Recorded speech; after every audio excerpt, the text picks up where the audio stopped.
Welcome to the Andrea K. Wellness Podcast, a space where we're breaking free from the outdated, limiting, and often misogynistic ideas of health and redefining what it truly means to live as a woman. This podcast is more than just a conversation about numbers on a scale, anti-aging tips, and metabolism reboots.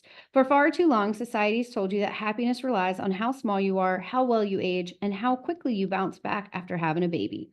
The AKW podcast is going to put those myths to rest once and for all, helping you get off the hamster wheel of glorifying and chasing unrealistic, unsustainable, and often unhealthy goals in the name of beauty. It's time to reclaim your power, redefine your joy, and find what helps you step into the freedom you deserve. Thank you for joining me today. I am super excited about our guest who is going to be on the podcast today. She is one of my dear friends, my right hand at the Pilates studio I own, and most importantly, the one that helps me stay sane by sending me stupid Instagram reels and memes. Melissa, thank you for being here today. Hello, I'm excited to be here today.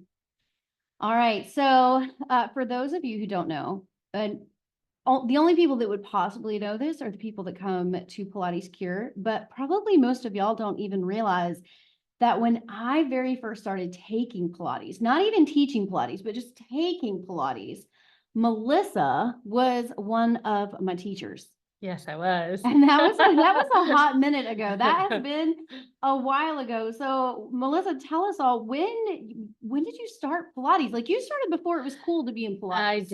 I did. I actually started Pilates I wouldn't say mistake because it's not a mistake, but it was I was going to a local gym, and of course I was trying to lift weights. I was in my early 20s. And I wasn't a gym girl. I didn't like it. I would go, but it wasn't my favorite.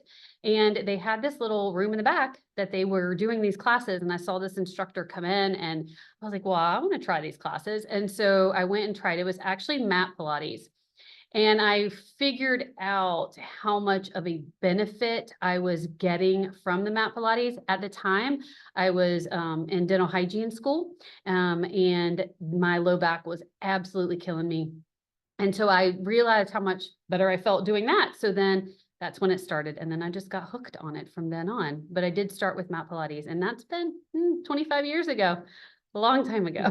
Yeah, well before Pilates was trendy. Trendy, yes. It wasn't the cool thing. No one knew what it was. No one knew what we were doing in that back room. It was, but it was exciting. I liked it. So fast forward, and you started teaching Pilates. You were a dental hygienist. Yes. You did both for a while. Did do both for a while. I would work as a hygienist full time.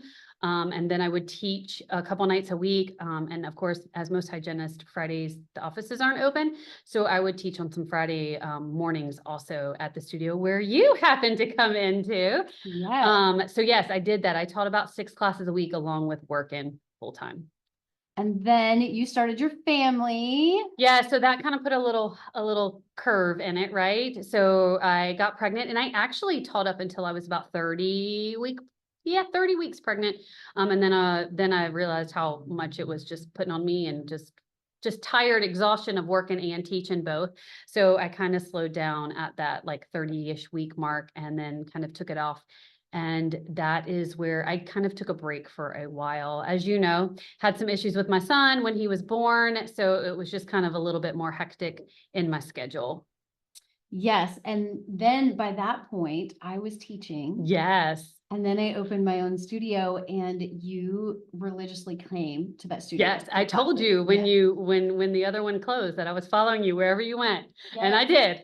Yes, you did. You did. So what was it about movement and about Pilates that was such a benefit, that no matter what was going on in your world, be it working 2 jobs, starting a family, having complications with that, what was it that grounded you in Pilates or in movement?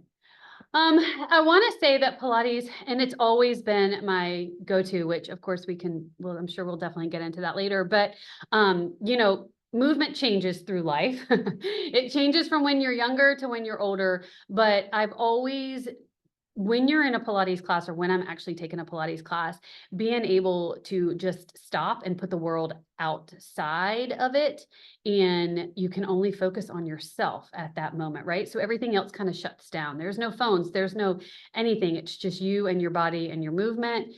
And that always kind of helped keep me grounded. It just, again, to take that break and not have anything else in my brain going on. It actually shuts all the other stuff out for me.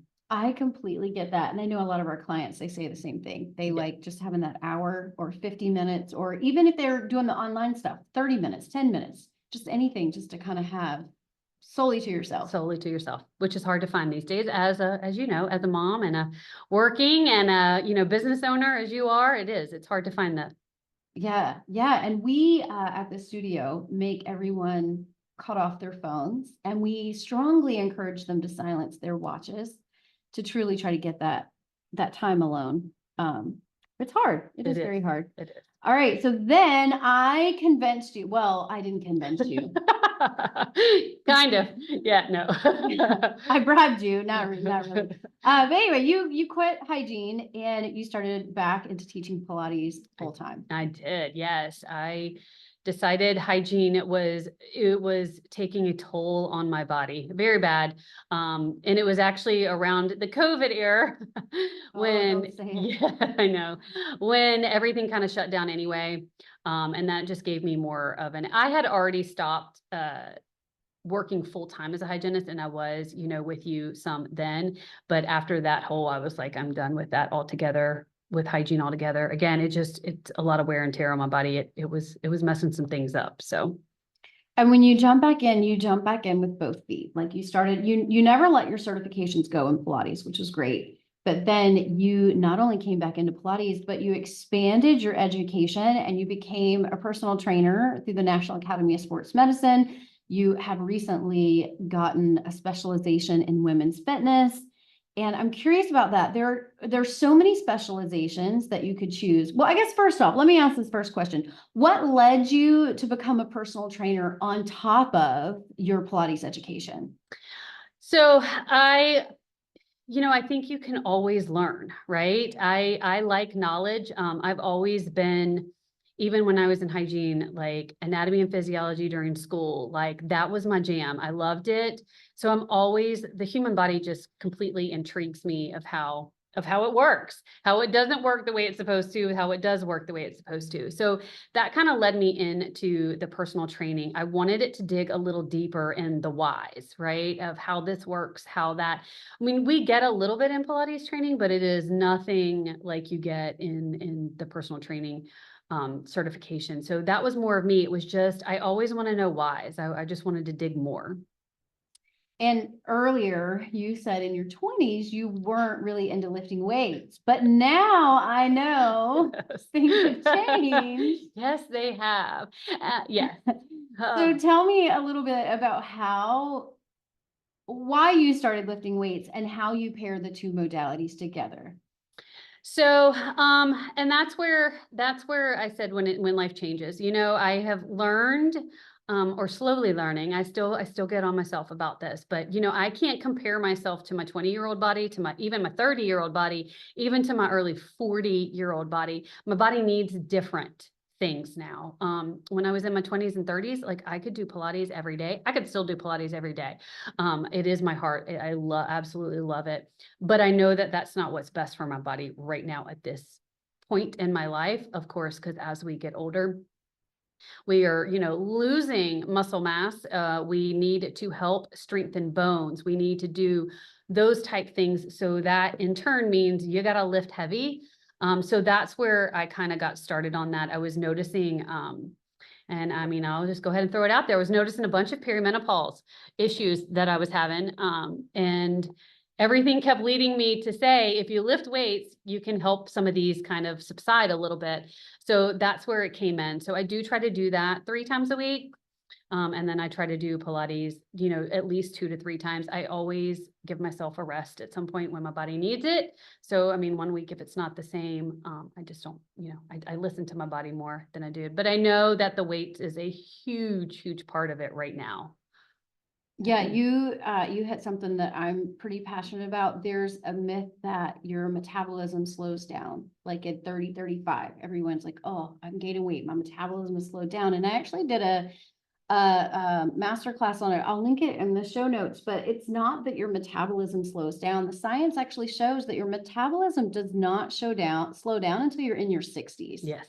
We like to think it's our broken metabolism, but that's not actually it. The number one driving factor, there's hormonal driving factors with women, just it makes things so much more complicated, but the driving factor, really bottom line, is that it's the muscle loss. It is the massive muscle loss. So your resting caloric needs, like what you just need to survive, goes down. And if you don't change anything, if you don't change your habits and your routines, you start to see more calories going into the body than your body's using. So you have to keep that muscle up so you don't end up in that situation. So it's lifting weights is going to help you drastically keep the muscle mass up. And then some of you know, just from knowing me personally, my mother-in-law just recently had a fractured back due to osteoporosis and bone loss, and she didn't do anything. And I don't remember the statistic right off the top of my head, but I want to say it's something like 80% of women will incur a bone fracture due to osteoporosis. It's pretty high. And that was another drive of me doing the personal training, because I knew I needed to lift weights, and I knew so I want to know how and why. I want to do it correctly. I don't want to injure myself. So that was a whole nother reason. But yes, and the fact that, which then led to the women's fitness, which is why I did that, to know more about why my body is doing this, so that in turn I can help other people to do what their body needs. And that's the biggest thing too. And you hit the nail on the head. Like, women are always like, I haven't changed anything. And all of a sudden I'm this, and this. And that's why I said the movement has to change with your age. Yeah. Like, it's a big difference from what I did when I was 20 to what I did when I was 30 to what I do when I was 40. You and I can both probably attest when we're in our 20s. You would go out all night, you would come in and you would be fine. You'd go to Pilates class, all would be fine, whatever. And then the 30s and 40s, like, that all has to change so much.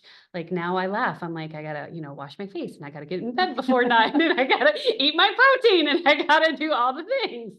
So it does. And and that is where the better we can take care of ourselves in that aspect and be able to change. I think that's where women get frustrated. They don't want to change, or they don't know how. I think a lot of it is they don't know how. There's so much misinformation. Yes. And it's misrepresentation more than misinformation. A lot of the information and a lot of the research and a lot of the studies, it's male. Oh, everything. So even a gym, the equipment's made for males. Right. Like, it's not made for women, the sizes. It's not any of that. So it's, yes, women trying to find their niche, their happiness of where they feel most comfortable, but they've still got to go in there and do it. I really love this movement. That does seem to be happening. And as much as I don't love social media, I do feel like social media is helping with this movement of women getting more representation. And like with your certification with women's fitness, I love that, like, NASM is taking the time to do a women specific certification, because like you just said, they don't make workout equipment for women, but yet we're supposed to be going in and working out, but it doesn't even fit us. Like, that just doesn't make sense. So I hope that this will continue to grow. Yes. Well, and it's always been the same. And I heard there was one when it was when I was doing some stuff on, I'm big into the perimenopause and menopause stuff right now. I try to listen to everything I can for that right now. But in basically they've always treated women as little men. We are not. No. And that, I think, is where people are starting to stand up and be like, hey, hold up. We are not just little men anymore. Right, a whole different, like, and the problem with that is every woman is different too. Right. Which is why I think that they've always not done it, because it's hard to find, we're all different. My hormones are different than your hormones, or different from these other ladies. Everybody is different. So there's not really a control, I guess you would, per se, and I think that's where the struggle is. But I think that you're right. Again, as much as I don't particularly like social media too, it is starting to move to people stepping up and saying, hey, look, we're out there too. We need to figure this out for us also. Yeah. Share the space. Share the space. That's right. What is one of the most surprising things that you learned in the women's fitness certification? Or something that's like, you think the people listening would find really surprising? Trying to think of what the biggest, and in the women's fitness, it basically went through women from adolescence through, reproductive, through pregnancy and all the way through to menopause. So it kind of broke it down, which I love. As of course, of being pregnant, I knew a lot of the things. Again, our pregnancies are never the same. So working out during pregnancy. So there was probably a couple things. That one, is the newest thing that I probably am in love with now, is that they tell women you need to be lifting weights when you're pregnant. It does, I mean, even if you start when you're pregnant, that is fine. You need to be doing more. You need to be lifting weights. That is one of I was getting ready to interrupt you. I agree. I love that if it is a healthy pregnancy, right.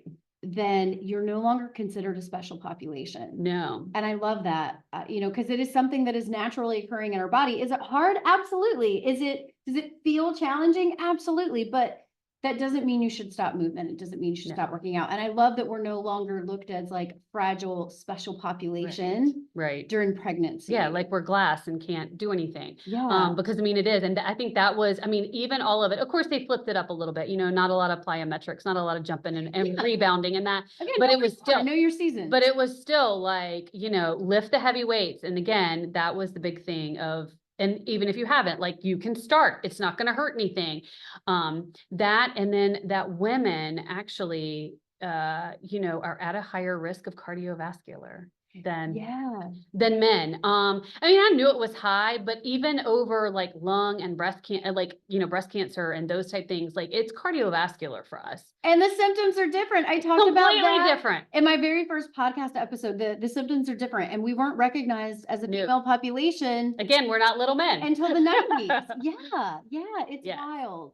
So that was, and then of course, and then I mean, back onto your mother-in-law, not that it was a back, but the rate that women after a broken hip, right? Like the death is like insane. I can't think off the top of my head. It's a very high percentage. But it's a high percentage of if you break a hip, it increases that, which is very scary to me, which again comes to our bone. So why aren't you doing something to help build the bone and just everyday life activities, right? Which is where I've come in to the fact, I want to be able to move with my son. I have a 12-year-old son. He's active. He's moving around. I can't go out and, take this hike with you, or I can't go do this with you, because I want to be able to move and move freely. And that weight's in the bone. And I mean, I don't want to fall and break something, those type. So big, huge for me. And I know you and I are both like probably independent to a flaw. Yeah. We don't really like to ask for help. So, like if we want.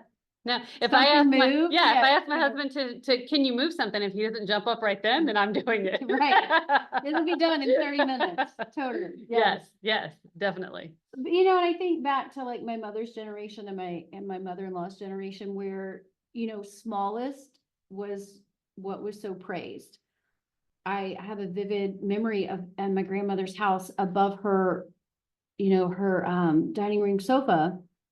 There was all of the daughters, and they all would, on Sunday afternoons, would sit and talk about, oh, that's when I had a 22-inch waist. Well, I had a 21-inch waist. Well, mine was always 24 or whatever. Yeah. Like it was their pride and joy to be small. And now I love to see that things are shifting, and we're not talking about how small can you be, but how strong can you be? Strong is the like thing now, like not tiny, it's the strong, right? And it's not bulky. That's one of the conversations we have a lot, I know, with our clients here. Yes. Strong is not bulky. It actually, hypertrophy, like building muscle, actually takes a lot of work. Well, and that was another thing that the women's, went into. It was, taking it to adolescence, because a lot of the younger girls, they don't want to lift weights. It is great you should be lifting weights all your life, but It is great. But that was one of the things. And it was like, our female body, unless you are working very, very, very hard to make it that way, it will be that way. But just to go lift weights a couple times a week is not going to make you big and bulky. No. And working hard means eating very specific diets, like fueling those muscles to grow, and very specific training plans. Like it's hard to bulk up. Yes. And obviously, yes, some people bulk up more than genetically wise. Yes. Yeah, but it's really hard. Yes. So the fear of looking manly or getting bulky is really Well, and not- like you too, I'm glad that the not looking thin and frail, I will say. I mean, I hate to say it that way, but the more of yeah, looking stronger. I mean, I'm glad that it's moving in that yeah. direction. No more heroin chic. We all grew up with Right, that, right, right? no. Ally McBeal. And Yes, no. all of that. All right, so you kind of already touched on this a little bit, but what was a myth that you believed at 25 about your health that you no longer believe at 45? Oh, that might be a hard one. I will say that I'm trying to think. I'm not sure. So what was the myth at 25 that I believed? I mean, same thing that thin was Yeah, it. And I will say I have always been a thin build person. Like that is just genetically wise how it is in my family. So but I was like really thin. So I think that of it in the aspect of me now is like same thing. I thought thin was the thing, when I even, late 20s, thin was the thing. And now the older I get, I'm like, that's not the thing. Like I couldn't do the things that I can do now. I actually can do more things now at 48 next month. she said it. Than I could do at, 25 and 30. I Yes. move better. I feel better in my movement. Like Same again, way, same yes. way. I mean, so I think all of those type things would probably be the biggest myth was that, strong is good. Yeah, I have a similar experience. Like I think in my 20s, I worked out for aesthetics. In my 30s, I felt like I did kind of shift a little bit in my 30s, and I was fortunate enough to already be in the health and wellness and fitness industries in my 30s. And I was working out to make my pregnancies and deliveries easier. Yes. But now even that has shifted. And now I'm working out for like my 80-year-old self, my 90-year-old self. Me too. So, I'm working out to stay out of I mean, I not assisted living, but to basically live on my own. yeah. I want to be independent on my own. And that's another thing that women are fighting like to no end. There's a lot of issues. It's usually the women that need the care now, right? And that should be shift. We shouldn't be that way. We should be able to be independent and stay independent and do what we need to do and carry our groceries and get back and forth here and get up and down the steps and up and down off the sofa. And that's where I'm with you on that. That's what I move now for, is for my future self, Well, right? it's a really interesting conversation. Statistically, men die before the women. Statistically speaking, and this statistic is probably shifting, women marry an older man. And then Melissa's like, no, not for me. That statistic is probably shifting. And then we're left alone. And with no one to, yeah. And in like you were saying, we don't do a lot of that manual labor stuff anymore, thanks to progress, which is great, but we've got to find it in other ways then. But then, and I also think about that, like, I don't want to be a burden to my son. Right. You know, I mean, we're not even pushing vacuums anymore. No. We have robot vacuums. Like we unless you're crazy like me. Well, I still like it. I have both.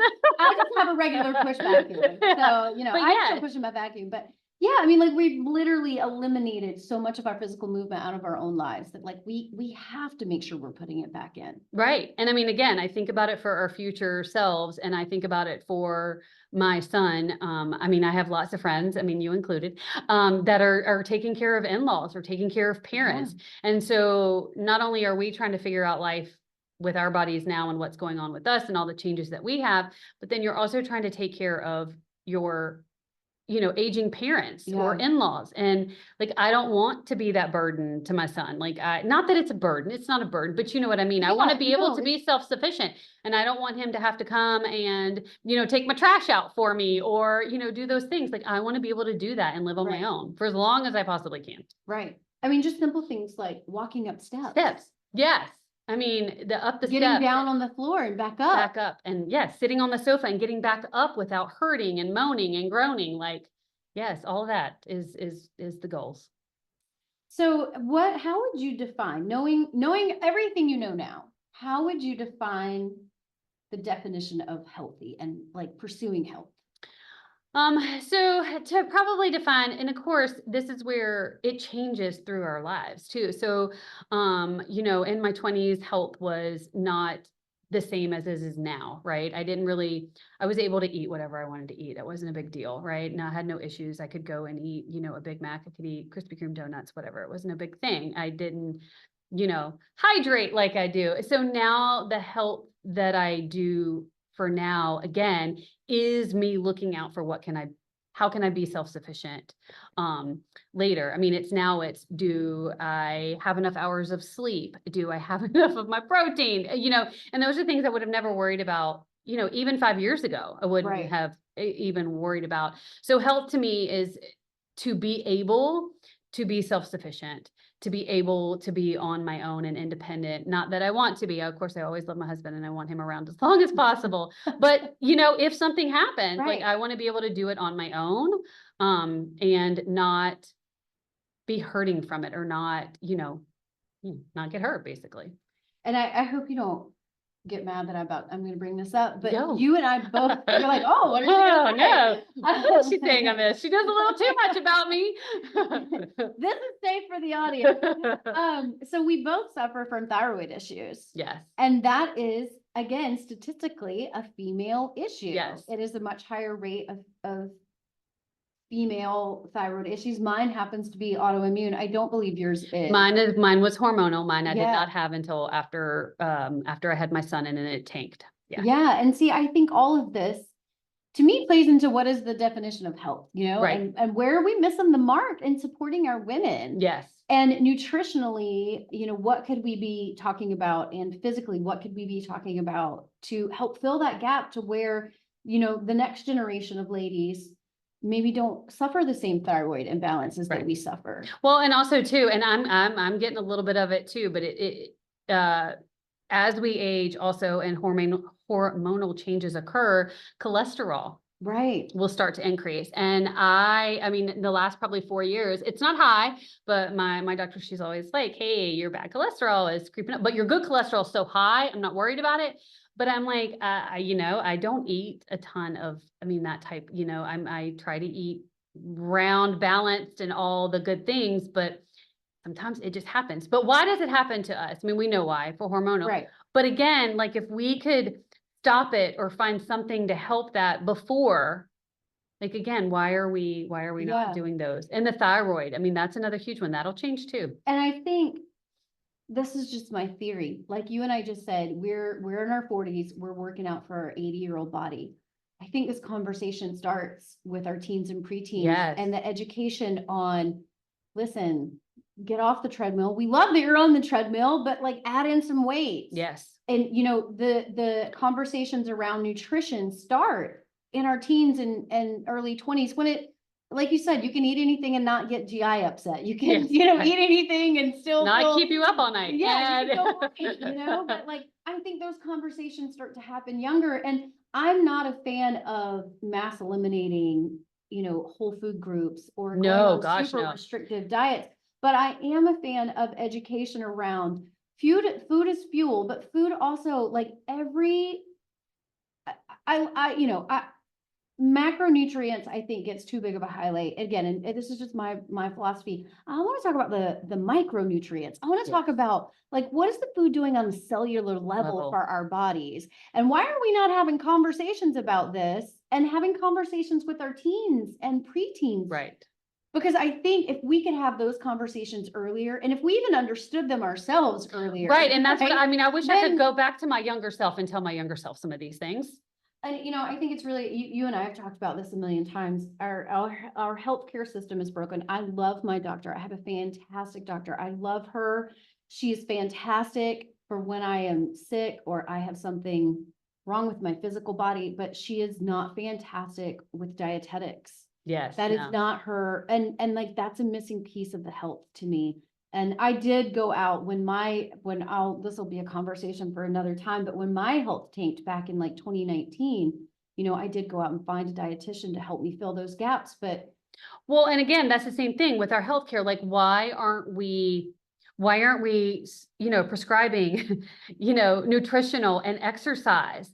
Right. as part of, they don't, Right. they step away from that. And I don't know if it's just lack of training, lack of what it is for them. I mean, you can get into a dietitian and registered into this and that and like specialties and all. I mean, there is lots of that, but I mean, I think your doctor should have a basic, and why don't we? I've had a lot of conversation with different doctors and different dietitians, and my understanding is there's so, like, especially for a GP, Oh, there's gosh. so much to cover. In a 15-minute Like, But well, yes, schooling? but Yes. definitely in the appointments, but also in the schooling. Yeah. There's so much to cover, and nutrition is not covered greatly. No.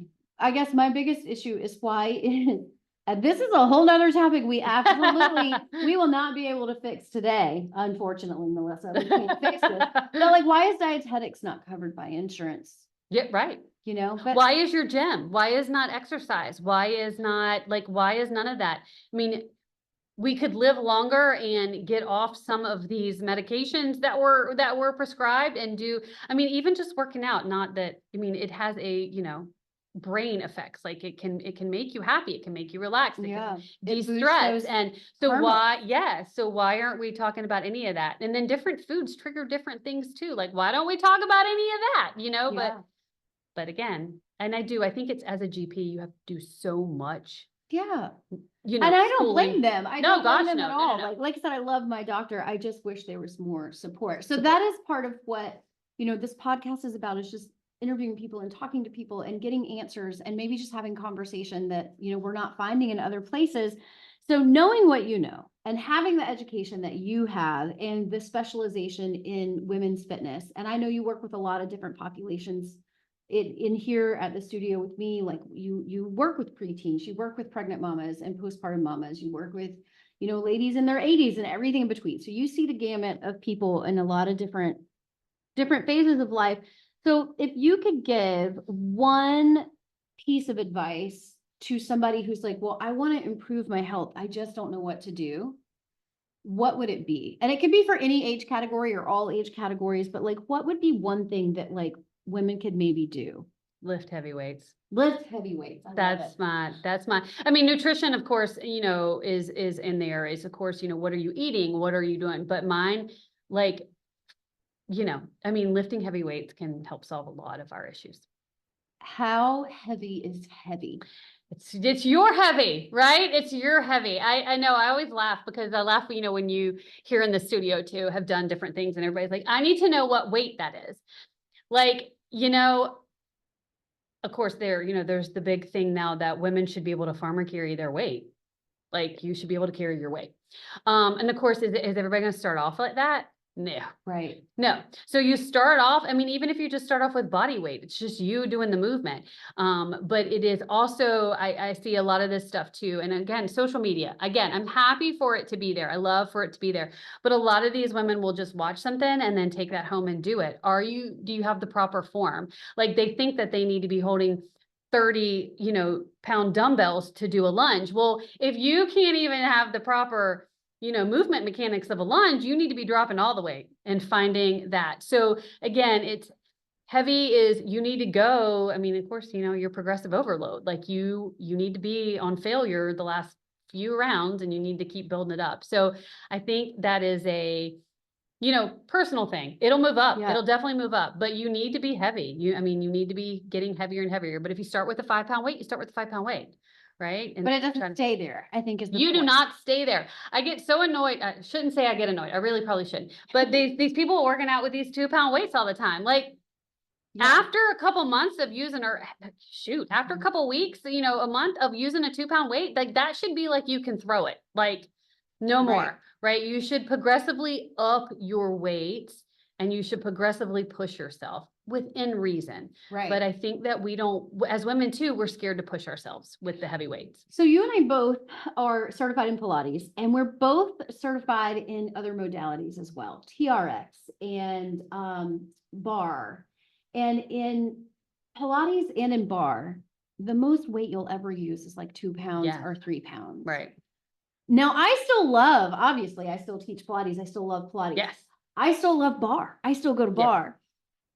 What are your thoughts on and I can absolutely share mine too, but what are your thoughts on doing like bar workouts and Pilates workouts and then lifting heavy?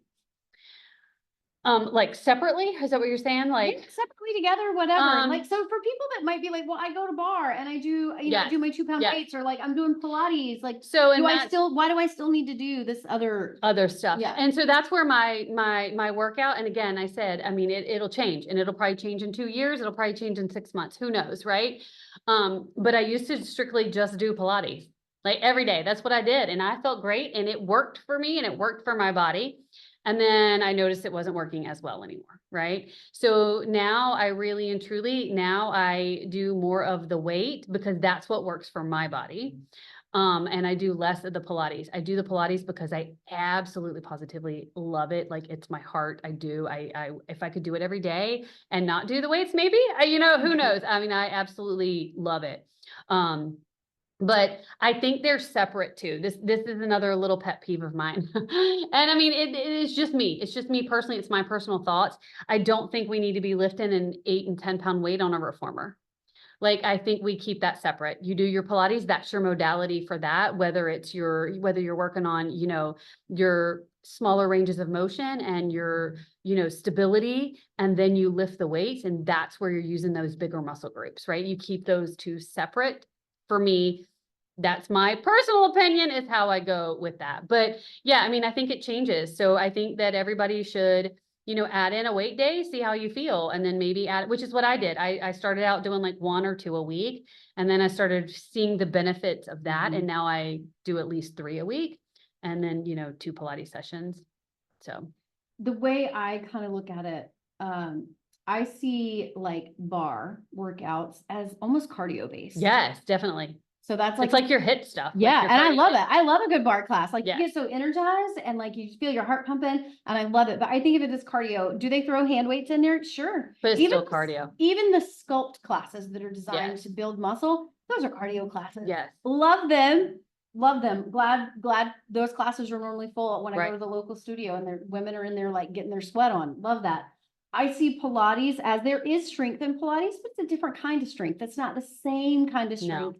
And I see Pilates as what makes me feel good in my body, what makes my body work together as one physical Well, thing. and it puts you back, like, it helps fix It's like getting a chiropractic Yes. adjustment and a massage all in one time. all in one time. Yes. It's like it makes your joints juicy. It's like juicy joints. Yeah. I love it. And then for me, weightlifting is purely that. It is strength and endurance. And I am like you. I like to separate the two. If you don't, you like to mix them together, like as long as you're moving your body, great. But the reason I like to separate them is because I can't lift as heavy if I'm on a moving surface. Right. And the whole point of me lifting the weights is I want to go as heavy as I can. And I can't do that on an unstable surface. We need a stable surface to go as heavy as you can. So that for me is the difference.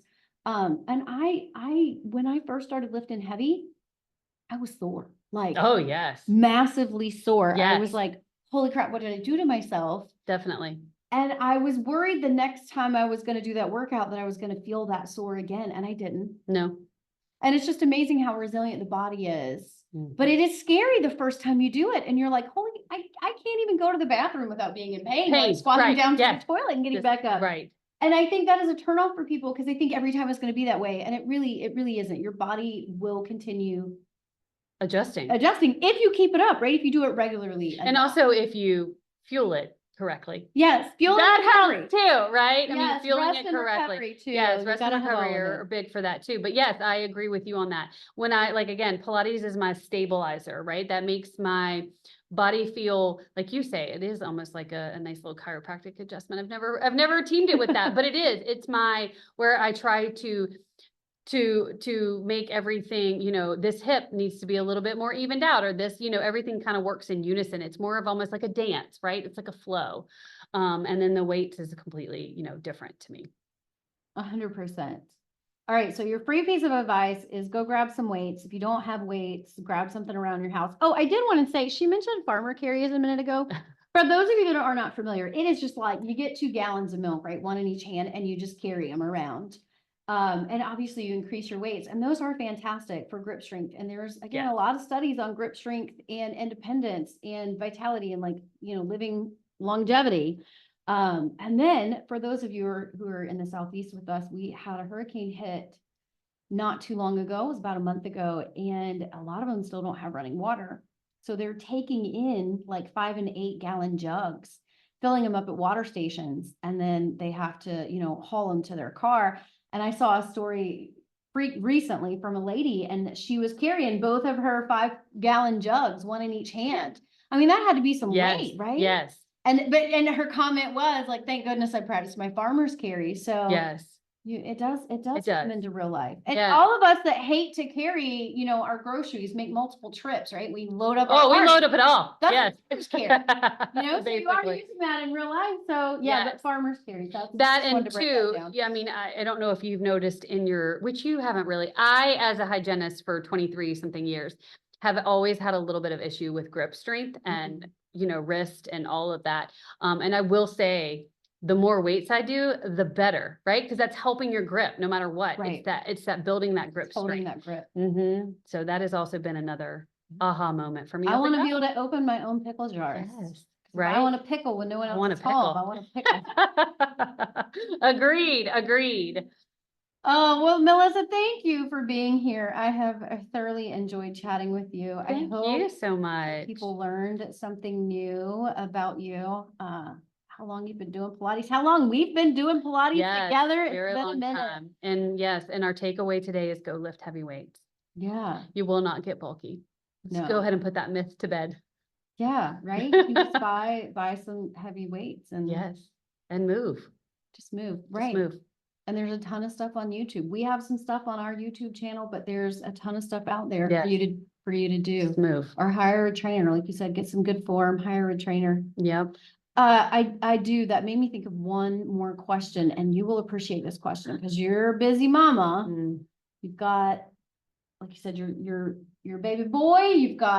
You teach a lot of hours these days. You're Yes. super busy. How do you prioritize getting your movement in when we're already busy, overstressed, overwhelmed, overscheduled, over all the things? How do you make time to do it? Actually, my husband and I just had this conversation because he goes every morning at 5:30. Like it's perfect for him because of course I'm the one that does the school and the morning routine.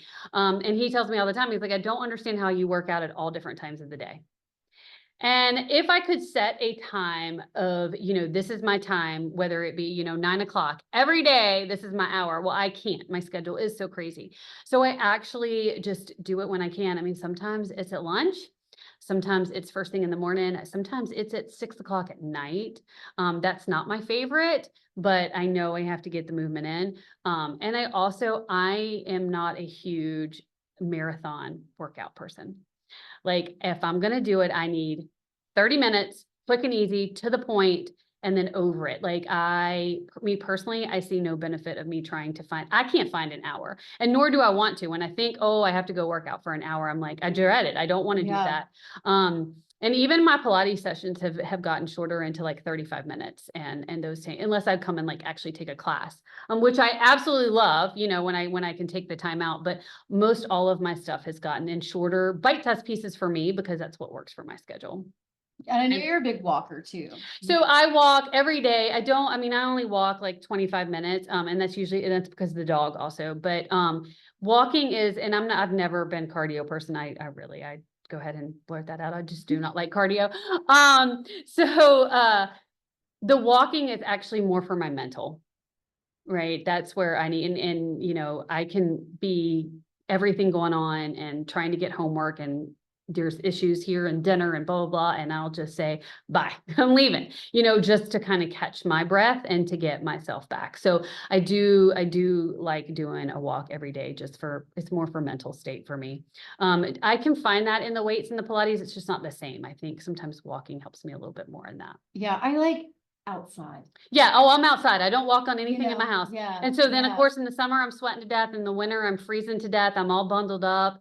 It is something about the elements does hit us differently though. Yes. Like it does. Which is another problem with everything. We don't get outside like we used to. Right. No one's outside, breathing in some air and taking some deep breaths and not looking down at my phone. Like I will not look down at my phone when I'm walking, all those things. And, to help the circadian rhythms and everything of our body, like just go walk, enjoy some nature. And I know you and I both are like queens of do not disturb on our phones and Yes. watches. Yes. And I guess that's going to be my takeaway. That's my health tip for women today. Yes. Is to use your do not disturb frequently. You can set saved people in there, like my husband and my children. Yes. They can get through the do not. My dad, he can get through to the do not disturb wall. But we as moms and busy moms and working moms and stay-at-home moms and all this, we deserve 30 minutes out of a day. 100%. Out of 24 hours, we deserve 30 minutes because we are giving to absolutely everybody else, whether it be work, whether it be family, whether it be all of the above. Like we deserve a 30 to 50-minute session of turn the phone off. Nothing is going to happen, right? Right. You just got to take it with that. And it's amazing how well your body does respond after that. Like how you're a better person. And I know that it makes me a better mom, right? And I think that's another big thing with all of it. I know that working out makes me a better mom, a better wife, like I'm in a better mood. If I go 2 days, like if I go Saturday and Sunday without working out, because it's just crazy and ill, by Sunday night, I am ill and I am tired. Yeah. And so I know like, it just makes me a better person.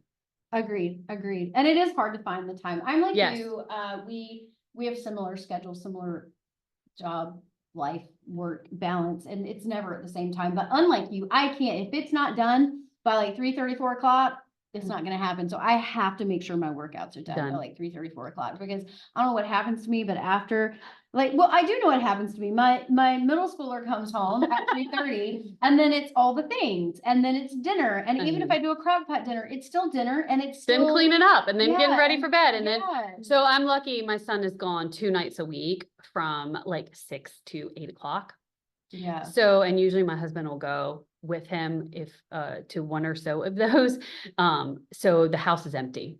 And so I sit there and there has been many a nights I'm like, this sofa is so comfortable. But I'm like, no, Melissa, you're going to be a better person if you get up and do it. And so that is usually when I will do it that way. Again, it's not my choice. It's not my favorite choice. Yeah. But I just know that I have to. No, I'm exhausted. I'm wiped out, because same thing with you. Like I have already set in carpool line for an hour and 15 minutes. And then I come home, then we get homework done, and then we get ready for the extracurricular activities. And then we got to get them to the extracurricular. And then, same here. Like I just want to close my eyes and go to sleep. I think there is also something we're saying about give yourself some grace too. Like there's days that like it doesn't happen for me. No. And I mean, like I am not type A. You are very type A. Yes, I am. But I give myself grace on that. I am not type A, but I do have, because of the season of life I am in and just everything, I have to have everything laid out. So I can already tell you what my workouts are going to be every day this week. I don't know where they're going yet, but I know what they are and what days they're supposed to happen. Because if I don't have that planned out, it is much harder to get done. But if it doesn't happen that day, it's okay.